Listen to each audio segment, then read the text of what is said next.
Gilbert, tu poses tout de suite ton stylo et tu viens manger à la cantine avec nous. Je le répète pas. Hein? Ah, ok.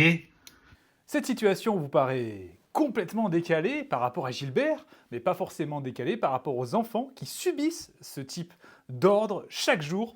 On leur demande de passer d'un état de concentration par rapport à une activité qui les passionne à une activité que va leur imposer leurs parents, ou plutôt une fin d'activité stricte sans aucune vision sur ce qu'ils vont faire après. Bref, ils sont pris au dépourvu, et qui dit pris au dépourvu dit pic de stress, et l'enfant peut répondre non, ou alors traverser une tempête émotionnelle, tout dépend de son niveau de fatigue ou encore de son développement. Pour que les transitions se fassent de manière beaucoup plus soft, il est important de pouvoir offrir de l'empathie aux enfants.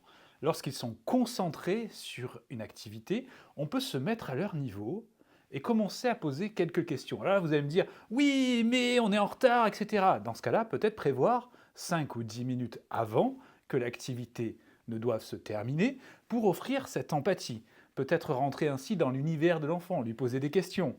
Et une fois que c'est fait, et une fois que la connexion est établie avec l'enfant, on va peut-être lui parler de ce qui va être fait après. On va l'aider à s'imaginer dans ce qui va peut-être lui apporter du plaisir par la suite. Parce que l'activité, certes, va se terminer, mais on peut inscrire cela dans une continuité d'activités qui peuvent être intéressantes. Et d'ailleurs, toutes les activités sont intéressantes pour les enfants du moment qu'on les présente de telle ou telle façon. Même le brossage des dents. Imaginez une brosse à dents qui parle. C'est très amusant. Eh bien, l'enfant va d'autant plus se prêter à ce type d'activité qu'il y trouve un intérêt, qu'il y trouve aussi une façon de satisfaire son envie de jouer. Et vous allez me dire, ouais, mais la vie, c'est pas tout le temps du jeu, etc.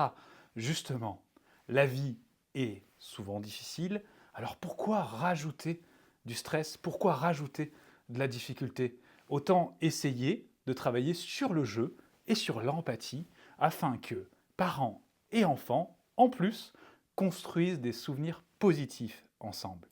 Voilà pour cette vidéo. La prochaine fois, pensez à Gilbert, le pauvre. Il n'aime pas être stoppé dans ses activités, même si franchement, le fait de remplir des tableaux Excel n'était pas forcément passionnant pour lui.